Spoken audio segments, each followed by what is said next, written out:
So this might be my favorite episode of all time for right now, because we are going to talk about how to get started in home educating your kids, where to get started, what to know, some of the resources we love and value, some of the ones not so much, how to approach curriculum.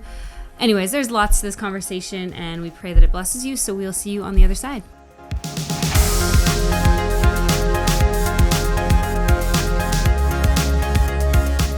I know when we started this journey of home educating, it felt like you were just drinking from a fire hose all the time. The amount of information that is possible to consume. Right.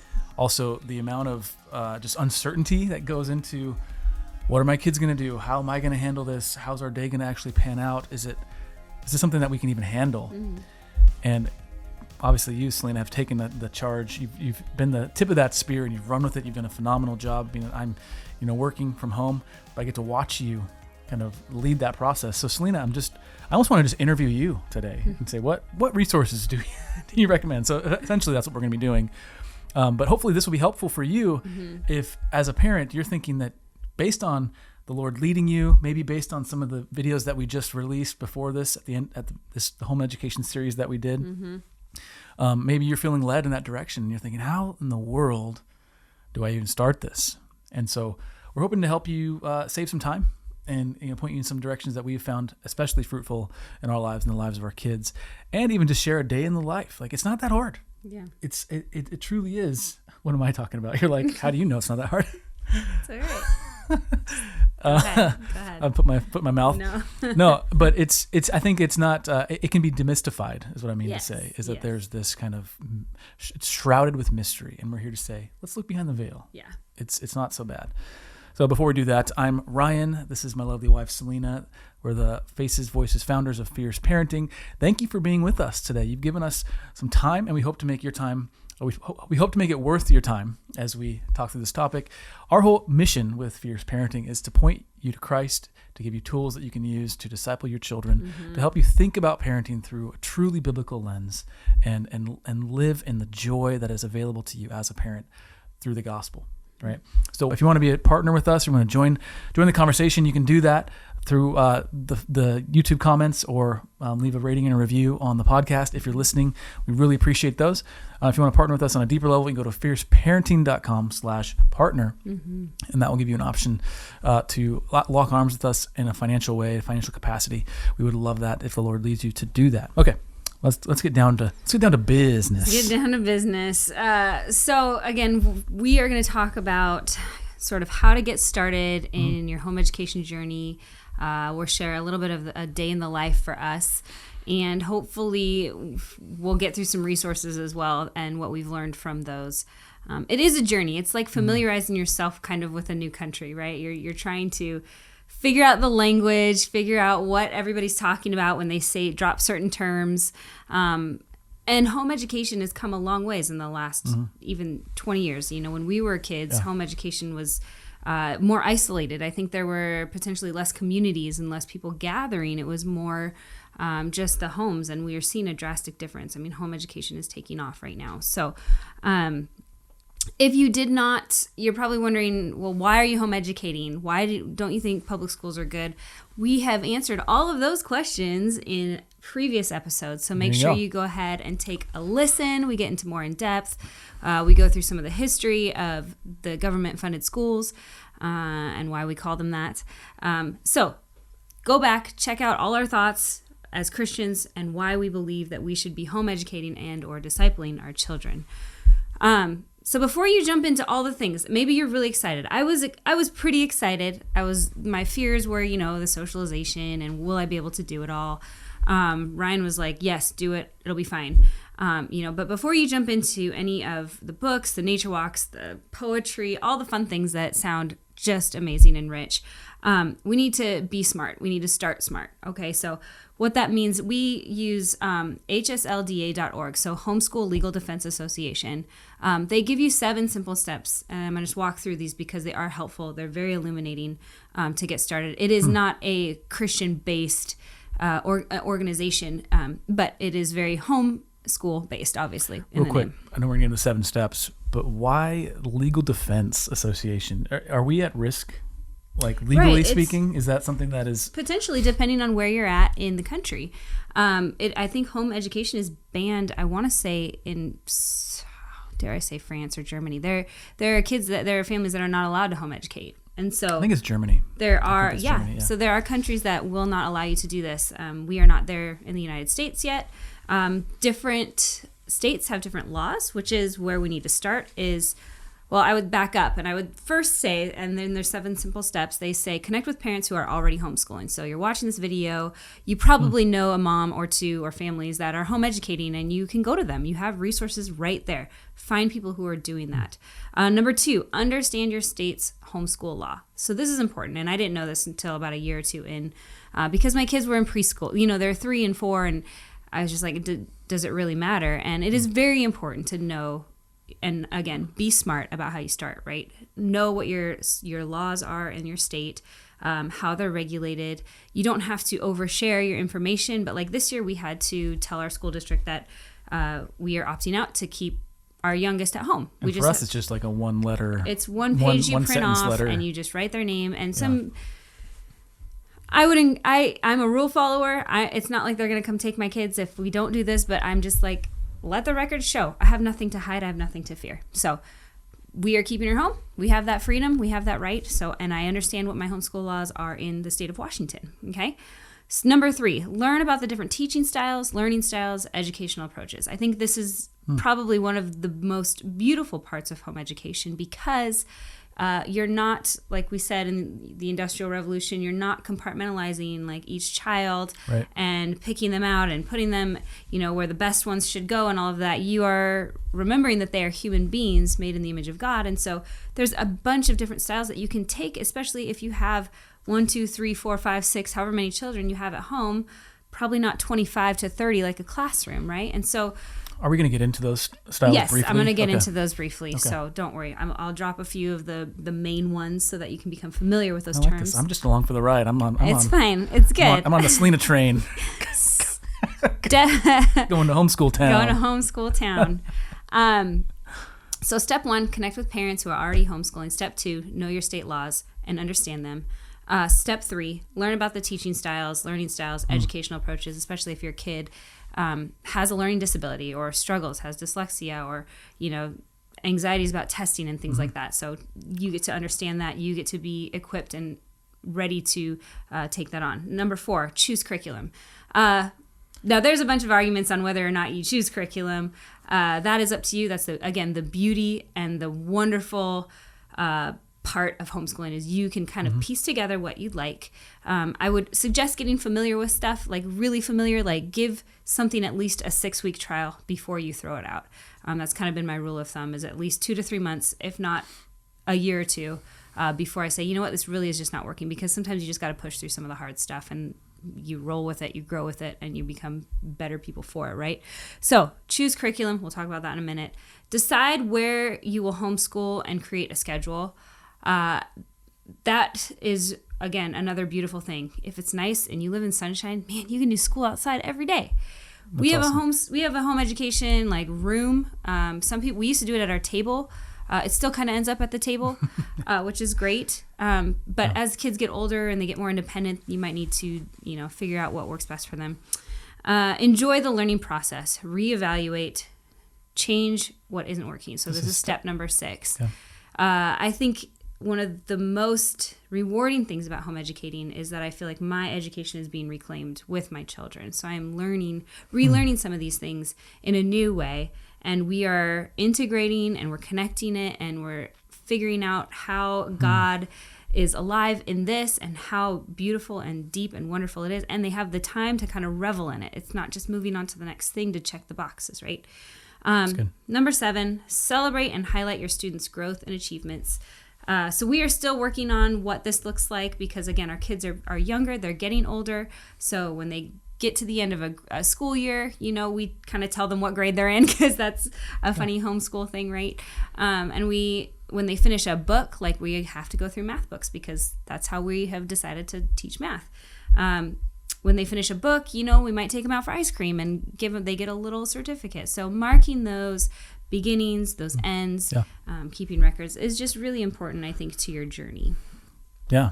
Do you have any?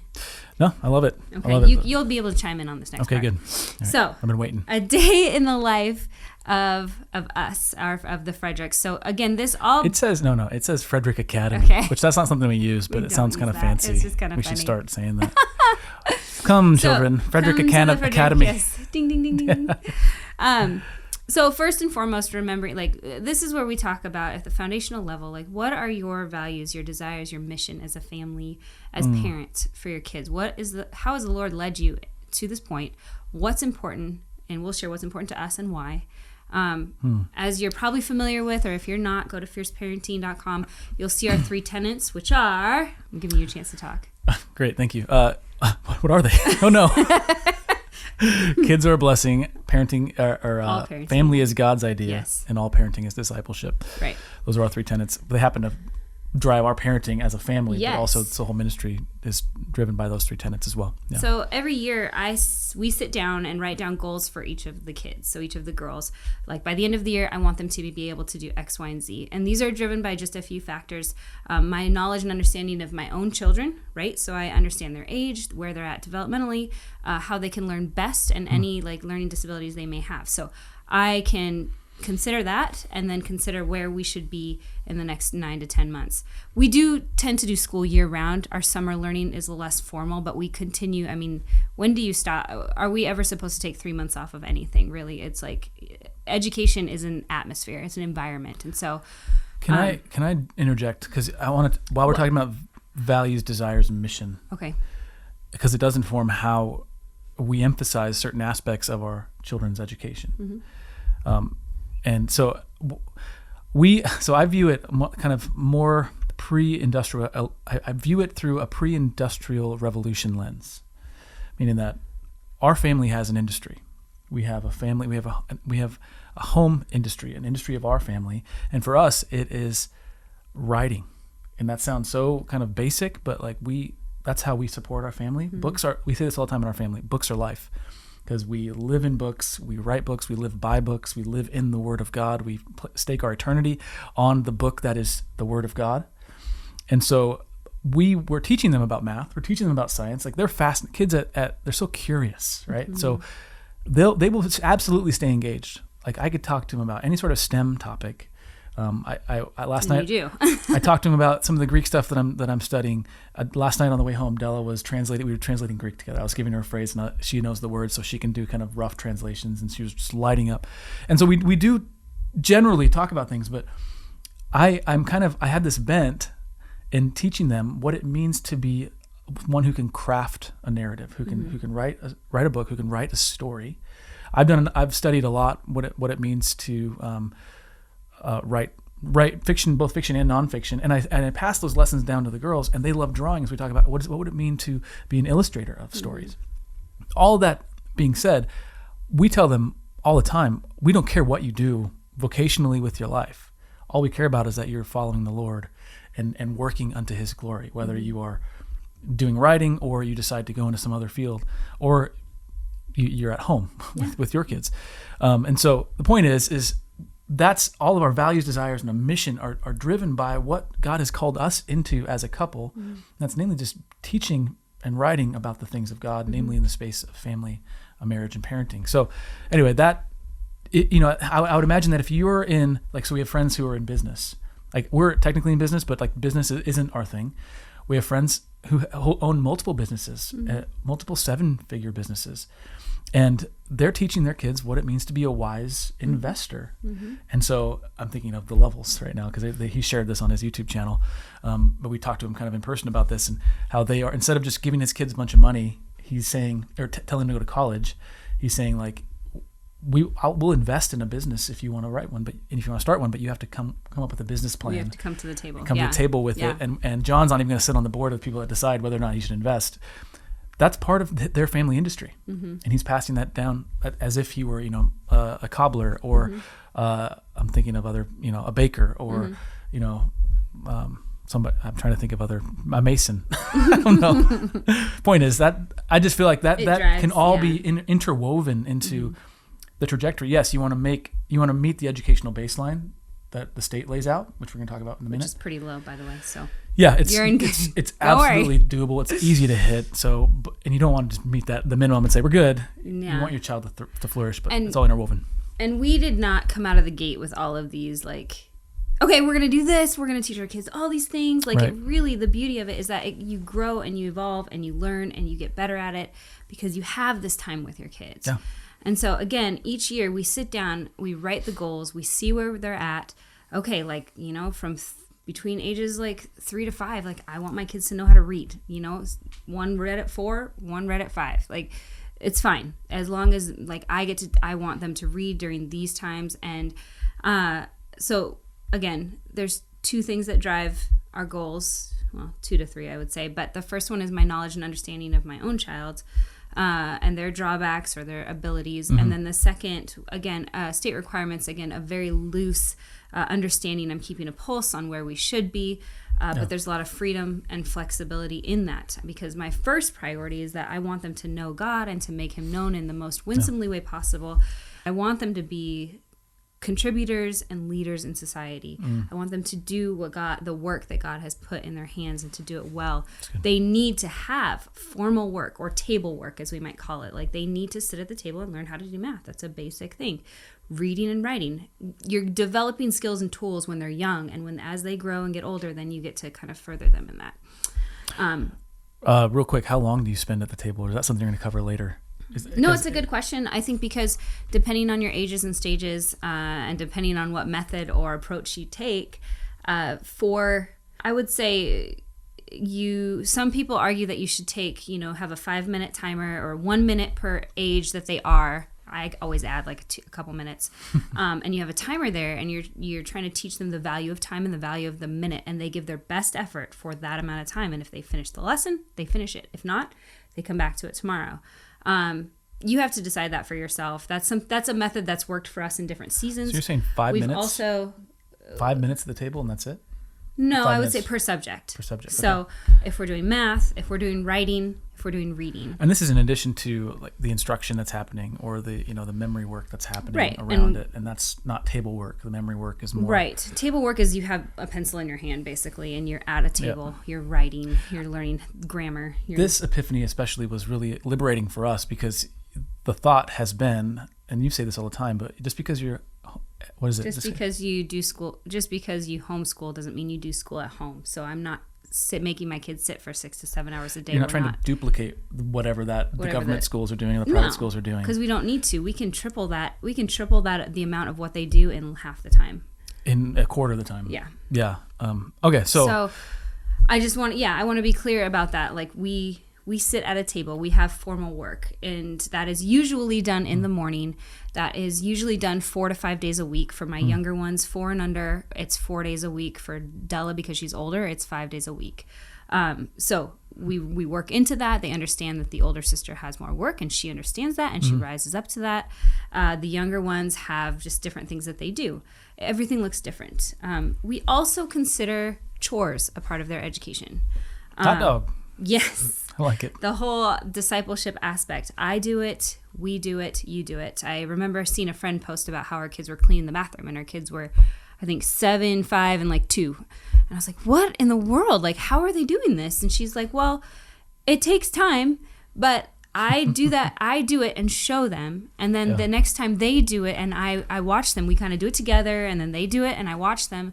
And then the next time they do it on their own, and I can just kind of come by and inspect. And so if you take that approach to anything as far as chores go, it can be really helpful in teaching independence, of teaching not to grumble or complain, do everything as if unto the Lord, right? And not for man. If you have many children, many little blessings running around, I have heard that just give one child one task for 1 month. Like, their only job is to switch the laundry from here to here every day. So you're not trying to figure out any sort of chore chart or anything. It's just everybody knows what they're supposed to do, and you just get that working. There are other things of kind of a rhythm for us is we'll start our day, do our formal table work. The afternoons are kind of open for reading, for extra enrichment, for art, for painting, for poetry, for outside time.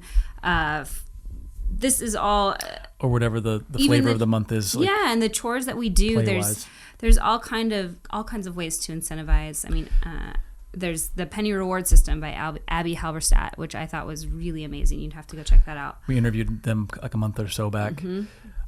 What strikes me about this is how every parent, thinks their kids should be doing chores, whether or not you're home educating. Yeah. Your kids are doing chores, most likely. That was part of my growing up. It was part of your growing up. It's like I had these things I had to do, and it was a huge drag. I made a very tiny allowance. I think it was $2 a week for like 10 tasks I did every week. Anyway, the point is, the difference here is that it's not just about getting the work done. It's about the process and the character building aspects of continuing the process and obeying the requests of parents and saying, this is your job to do. I'm not asking you to do it. It's part of being this. It's what it means to be a part of this family. Yep. And here's the thing: we can do it joyfully. We can do it under the glory of God. And if any one of us doesn't hold up our end, the rest of us carry that burden for them. Which in some cases you do that. The kids are sick or they're having a bad day or whatever. Right. But they understand that they're not an isolated unit. They are part of a community. And that first community is our household, and those first co-workers are their siblings. Right. And so again, just to kind of segment our day, we wake up in the morning, we have Bible time with Dad, we have breakfast, we kind of get ready for the day, do some chores, kind of pick up, and then we'll sit at the table and we'll do our table work, our formal work for 1 to 2 hours, depending on what our 2-year-old allows us to get done sometimes, because she likes to run around and make messes. And, then we'll have lunch, and then maybe we'll finish up some extra reading in the afternoon. But right now, at the age that they're at, our desires are for them to be able to play, to grow slowly. Yeah. Delay is the way, so we allow them to play, right? I've heard delay is the way, so I'm just like, let them play. Like, they are learning, they are breathing deep. That is work for them. Yeah. So again, it's work. It's how they do the hard work to get to understand how the world works. Yeah. And so after our afternoon times around 4:30, I try to have a cleanup time for the day. So kind of a reset for the next day, because otherwise things just carry over, as you know. Fostering godly relationships with our siblings is a huge part of discipleship, full of examples of how you can turn away selfishness, how you can be a blessing to others and in return be blessed, how we can share the burden. And now we're going to talk about curriculum, I guess. So that was a day in the life, kind of our general approach. Yes. And so now we're going to talk about the various options available curriculum-wise. And this is going to have to be a flyover, like 50,000 feet. We're going to try to... So any one of these is a deep rabbit hole. For sure. I just want to say that the segmented day of Bible time, formal work, afternoon for playtime, it's kind of, it varies in structure as your kids grow. But that's kind of our 1, 2, 3, 4. That's how it's kind of been segmented as they grow. So curriculum, consider the age and stage of your child. I'm going to use a few terms, and maybe you're familiar with them, maybe you're not. Charlotte Mason is she's not alive anymore. She's from England. She's British. And she just thought that kids should not start like any formal work until they were 8 or 9 years old, that they should be playing, they should be outside every day for as many hours as possible. This was a time when kids were in factories. This was a time when they were being inside, they were just inhaling like all the coals and things like that. But I still hold that truth of kids should be outside as much as possible. Yes, absolutely. Even in the rain. Yes. What is it? Is it the Dutch that say... there's no bad weather, only bad clothing. And being that we live in rainy Washington State, on the rainy side of the state especially, you can't always be waiting for the perfect weather. For sure. You have to just get out into it and invest. We've invested into some like good winter coats and things. So that's been... So Charlotte Mason has a whole education book series. You can Google it, Amazon. It's all over there. Online curriculum schedules, models. The two that I followed the most are simply Charlotte Mason, and then AmblesideOnline.org. And you can see what the method is. It's minimal table work for when they're young, and then when they do get to table work, they give their best efforts. But most of the knowledge and learning comes from books, from nature walks, from being outside, learning to observe, also narrating back what they're learning, what they're seeing, identifying, having facts, a lot of comprehension. The second way, I think, and it goes with a curriculum, but not curriculum. It's hard because as people who were not home educated, we are unlearning some of the things like... We don't have to have a curriculum that we're married to. Like, we can learn.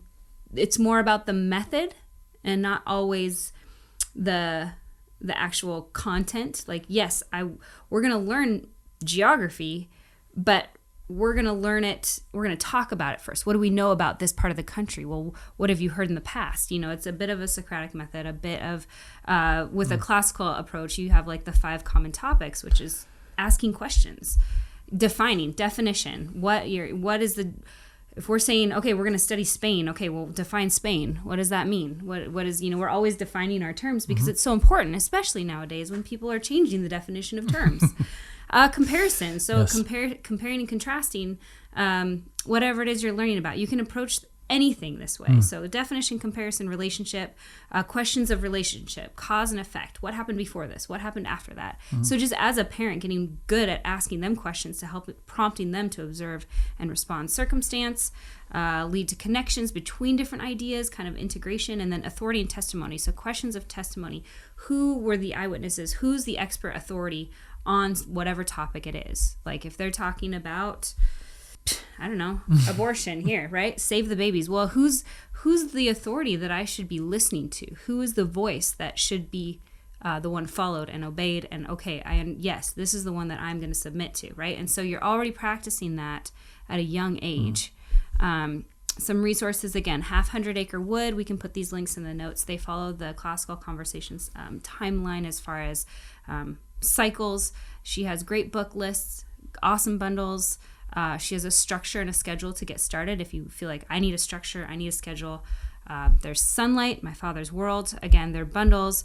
Screens, we don't do a lot of screen teaching right now. Sometimes there's a math subject that we get online and we do that, but we use Gospel Tech to talk about or ask questions about how we should learn on screens. One more resource I just wanted to share before we talk about community, because you don't want to do that alone, is worldwatch.news. It's the news in 10 minutes. It's family friendly. They show you everything. It's been incredible conversations. They talk about science, what in the word, like where did this word come from, or you hear common phrases. It's very inexpensive for a whole year, 10 minutes of news, 5 days a week. Really great. We use it as our social studies. Wow, this is a whirlwind. Yes, and I've got a few more. I told you I was excited. I just want to say that you don't have to do it alone, and that's just this community piece. So, okay, we're in the middle of I won't say revamping, but we're reevaluating our curriculum. So we've been doing CC, classical conversations. For the last 3 years. 4 years. 4 years, and we are tweaking it. And the reasons for that, I don't know if you want to get into the reasons for that, and I think the reasons might help illustrate this process a little bit. We realized that it wasn't bibliocentric enough. Now, it's a Christian thing, but we felt like there's more opportunities to integrate the underlying truths of God and Scripture into the various aspects of their education. Also, there's some other things that weighed into it. Well, yeah, and I mean, you can Google anything you want about why people do classical conversations and why they don't. There's a big fan base for it. I don't have any problems with it. We don't need to defend it or whatever. Okay, CC. yeah. The point is, how is classical education? Because this might be the first time anyone's ever heard that term. How is that in contrast with what you would find in a government school? So classical education is a model or a mode, a way of educating children, and not just it's not just a subject. It's not just a curriculum. It's a method. It's a way of learning to ask questions. And it has to do with what's called the Trivium. And it starts out with what the rhetoric. There's rhetoric. Grammar. Grammar's first, then dialectic. Rhetoric. Oh, dialectic and rhetoric. And then rhetoric. So they build off each other. You can see how super invested. Well, we're in the first phase right now, and so we're not We've just been there down for the the line. last 4 years. But the point is if you picture a grocery store, and the first phase is you're just putting things on the shelves in the grocery store. And the grocery store is the child's mind, and you're saying, hey, this is what an atom is, and this is what 2 + 2 equals, and you're just kind of it's a lot of very rote memorization. It is, and that can can kind of push people away. But the thing is that you're not teaching them about how to use 2 + 2. You might, because they'll be so familiar with it. They learn how to skip count everything from you don't skip count ones, but 2s all the way up to 15s.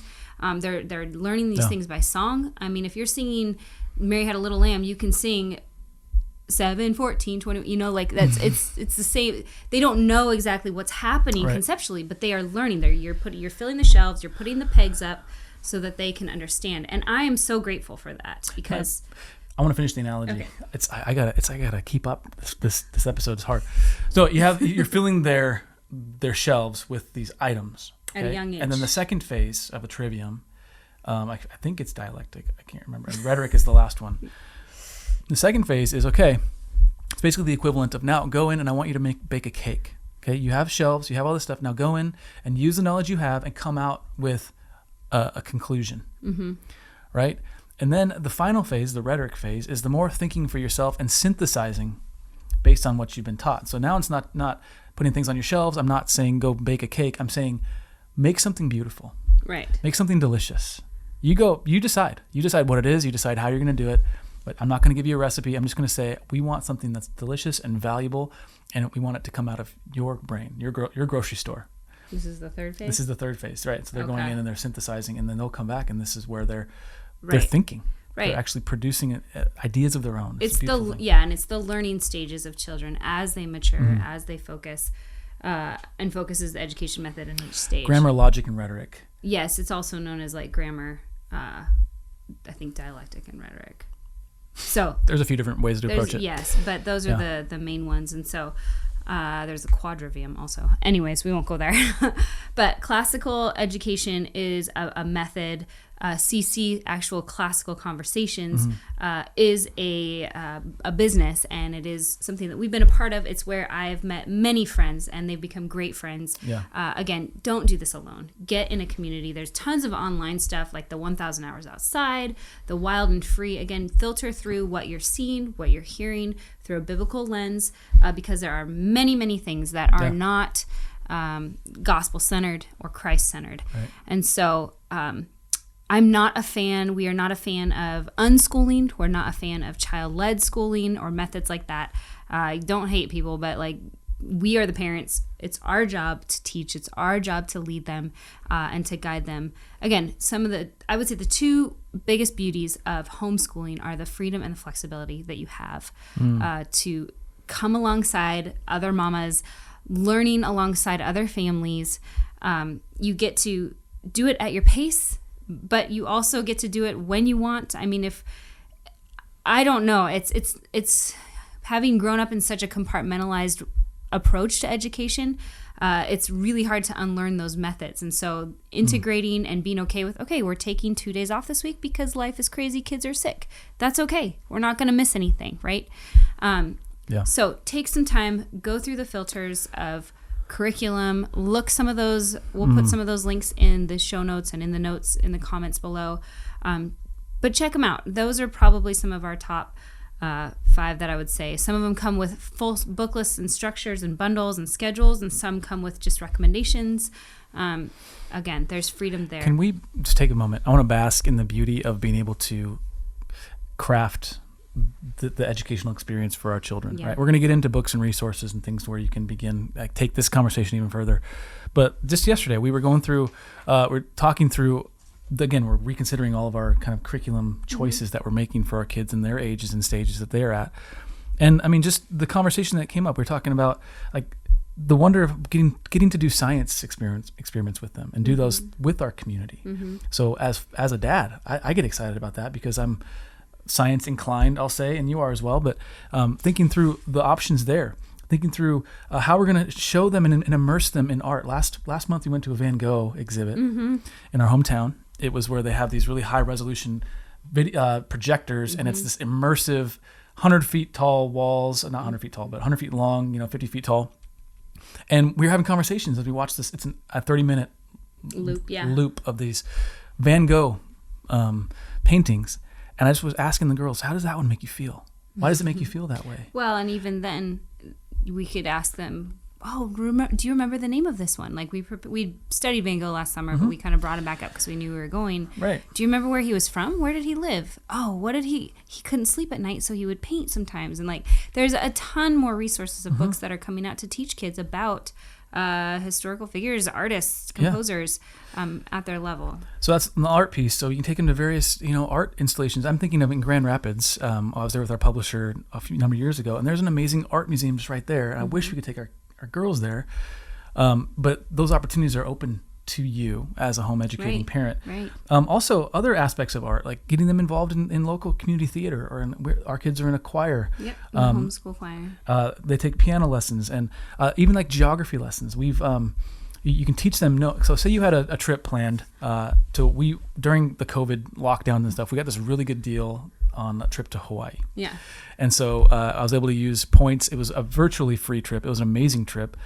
And so knowing that we're going there, we start learning about tropical ecosystems and volcanoes. And so when we go there, it's not just a vacation. It's an opportunity for education. Yes, and it's an extension of their education. Yeah. And you can just go on and on. If you're into, I'm a programmer by trade, maybe not so much anymore, but I used to do a lot of programming. Well, I can teach them some of the baseline kind of logical, programming logic that helps them think, and that's fun, and they love it. If they see that you love something, they're going to love it too.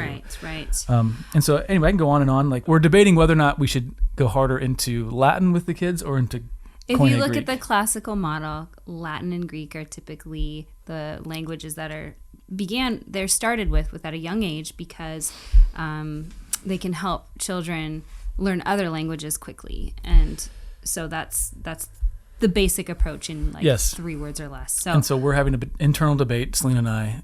Not really a debate for us. We're going to teach our kids Koine Greek, because I feel like... Well, it helps you. It helps all of us. Yes. We are all... But you can make that decision. If your kid's in any sort of structured school, there's benefits to that. You don't have to make these types of decisions.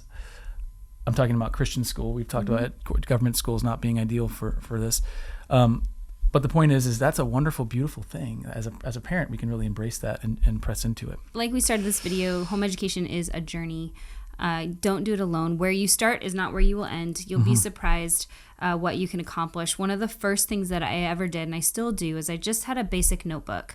And I was like, what did we actually do today, right? And so as we did it, I wrote it down so that I could identify what we were doing. Whether it was learning shapes, the ABCs, doing this, doing reading, writing, whatever the small task that it was, I just wrote it down. I wrote the day, the date, and I wrote it down. And now I'm trying to keep track of, okay, how many days are we actually doing school? Because I'm trying to get just a feel for, we're supposed to have, I think, 1,000 hours or 180 days of school in the state of Washington. And so keeping track of some of that time, just recording it for my own benefit, for my own understanding of rhythms and habits. But don't do it alone. Get the lay of the land. Some of the resources that helped me get started, Sarah McKenzie on Read Aloud Revival. She has a podcast. She's on Instagram, all the things. Her book, we have so many of these. I won't go through them all. Yeah. Teaching from Rest was probably one of the best books that I started with. I know it might stress some people out, but it really helped me kind of understand the basics. I would definitely start there. There is a Plan Your Year Homeschool Planner. I don't like using planners. I feel locked in. However, this one explains all the different methods very quickly, the different approaches, the different ways to cycle through reading. It's really helpful and really tangible. So Plan Your Year is the Homeschool Planner. And I forget who it's by, but I can link that. Where we purchase books, I go to Mystery of History for like a textbook, and we read it as a family. For science, I've used Dr. J.L. Weil. He has different cycles of science according to the historical timelines, ancient and modern to creation. For memory work, like I said, we've been doing CC. We're also looking at Claritas. Book lists are super helpful. Again, Sarah McKenzie, Read Aloud Revival, Half Hundred Acre Wood, Heart of Dakota, some great places to start. But where we purchase is typically christianbook.com. They have competitive pricing, good selection, Amazon, thrift books, eBay, local marketplaces online, whatever you can find. As for Bible, and I think we should just end it there because it's a good way to end. New City Catechisms, the app, the songs. Kids at young ages learn everything by song. I think we even still as adults retain so much information by song. Catherine Voss, The Child's Story Bible, not to replace the actual reading of the Bible. Getty Kids for music, Getty. Are they the Slugs and Bugs one? Slugs and Bugs is pretty cool, yeah. They're pretty fun. Then Sings My Soul is a book. It's a hymn book with stories behind each of the hymn writers. But before we close, I want to say that no matter how much our kids memorize or how awesome we think they are at doing math or anything, if they fail to see, God, and if they fail to see the beauty of who he is and they fail to know him, then I feel like I've failed, right, as a home educator, because I don't want them to just learn these things and do these things. I want them to know where the world came from and why. What's the purpose of us learning about these things? I mean, if they can rattle off Latin and Greek, great. But it's like, what is it? 1 Corinthians 13, I can speak with tongues of angels, but if I have not love, like, it doesn't matter. So if they can rattle off Latin and Greek, but they can't learn to love their neighbor and get along with them and share the gospel with them, then what does it matter? Yeah, and that's always going to come from a place of knowing the creator of all. Right. And so that's our ultimate goal, our ultimate metric of success is, have we shown them Christ in this topic? And so that's our prayer for this video, is, have we shown you Christ? I know we've talked very tangibly, we've gotten very specific. Selena, I'm just in awe of your breadth of knowledge, and thank you for sharing. I'm learning still as I just talk with you even today. Overflows. I can share more at another video. I mean, there's nothing that replaces just that level of ownership that you've taken of it. So thank you. I really appreciate that, and thank you for sharing. And our hope is that you've gotten some tangible tools out of that, but more than that, we want you to see Christ in the reason for why we even do this. It's not about just giving our kids a leg up in life so they can make more money and buy more stuff, or they can be higher power citizens in society. That's not the goal. I don't care how much money they make. I don't care what status or what social strata they transcend, right, in society. I don't care about that stuff. Only insofar as they love the Lord and they honor him, and that they are found abiding in Christ. And so that's our hope. If you don't know who Jesus is and you want that level of depth and purpose, then the invitation is wide open, right? He's inviting you into relationship with him. He's inviting you to place your faith in him. He alone will be the one that withstands the judgment day, and he will cover you if your faith is in him. And so if you want to know more about what it means to be a Christian, go to thenewsisgood.com. It's a website we've set up to just lay the framework for you and to invite you into relationship with Christ through discipleship in a local church and through getting into a local church, and all the tools are there. So do check that out or send that to a friend. But we love this opportunity that we have to show Christ to our kids through discipleship and through education. So anyway, let's pray. Lord, thank you for this opportunity to share so much of the wonder that it is to know you and to educate, and the tools that are available through the body of Christ and through other minds. Lord, what a grace it is to learn and to teach. I pray for the couple or for the parent watching this, that if they feel intimidated, that you would embolden them. If they feel afraid, that you would give them courage. Lord, and I pray that you'd give them a tangible next step to move forward, and to do so without striving, but to do so out of a place of joy and a place of fulfillment in you. In Jesus' name, amen. All right, well, this extra long episode of the Fierce Parenting thing is in the can. See you again in about 7 days. Until next time. Stay fierce.